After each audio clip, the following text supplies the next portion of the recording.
তো হ্যালো বন্ধুরা, আমি একদম বিয়েবাড়ি চলে গেলাম। তো বিয়েবাড়ির ভিডিওটা একটু পোস্ট করতে দেরি হয়ে গেল, কারণ একটা অনুষ্ঠান বাড়িতে এত কিছু লং ভিডিও এডিট করা সম্ভব হয়নি। তো একদম বাড়িতে বিয়েবাড়ি থেকে কাটিয়ে আসার পর বাড়িতে ধীরে সুস্থে ভিডিওটা এডিটিং করে তারপর পুরোটা তোমাদের দেখাই। তো আমি যখন থেকে বিয়েবাড়িতে উপস্থিত হয়েছি তখন থেকেই একদম ভিডিওটা স্টার্ট করে দিলাম। তো আমি যখন যাচ্ছিলাম গিয়ে পৌঁছালাম তখন একদম অলরেডি পুকুরে স্নান করতে চলে এসেছে। তো আমার তো আফসোস হচ্ছে, কারণ তখন যে উপস্থিত হতে পারিনি, কারণ কি বলতো, মেয়েদের সংসারে তো অনেক কাজ করে থাকে, রান্না বান্না তো সব গুছিয়ে একটু বেরোতে হয়েছিল। যেহেতু এটা আমার একটা বোনের বিয়ে ছিল, তো একদম স্নান টান করে তো ঢুকেছে। খুব ভালো লাগছিল, কারণ আমি এসেছি, আমার বোন এসেছে, তো একদম রেডিয়া হয়ে একদম চারিদিকে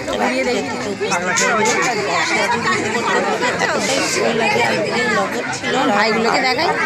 আমরা তখনও উপস্থিত হতে পারিনি, কারণ বর এসে পৌঁছে গেছে, তখন আমাদের তো আমাকে দেখে সবাই খালি হ্যালো গাইস হ্যালো গাইস রাগিয়ে যাচ্ছে। বলছে কফি খাচ্ছ বলো, তো বোনকে একটু দিলাম, তো কফি খাচ্ছিলাম। তো বললাম একটুখানি ধর। তো বাড়িতে আসার পর বিয়েবাড়ি থেকে যে এত জ্বর সর্দি করেছে কি বলবো।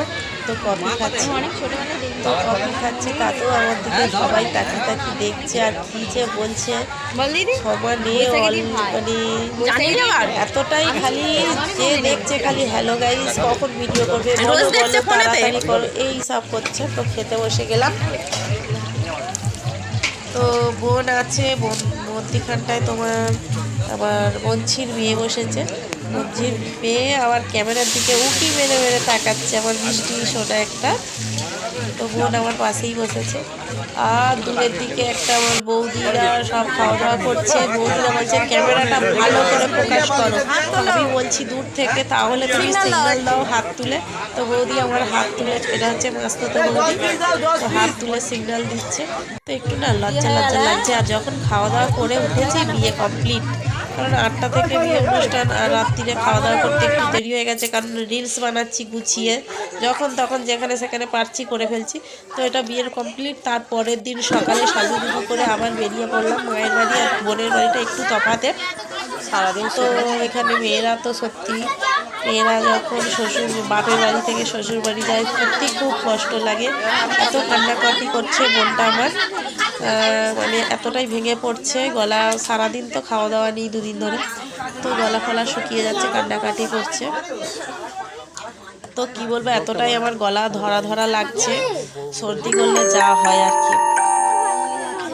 খুব সুন্দর লাগছে। পাশে বসেও অনেকে বলছে তুমি বলো হ্যালো গাইস, আমি মেয়ের বিদায়ের পালা, তো আমাকে এটা ওটা শিখিয়ে দিচ্ছে বলছে। তো যাই হোক, আবার একটু শোক যন্ত্রণা, মেয়ে একটা বাড়ি গেলে সবারই মুখটা একটু কান্না ভাব। তো কি আর করা যাবে, মেয়েদের কপালটাই তো এইরকম বলো।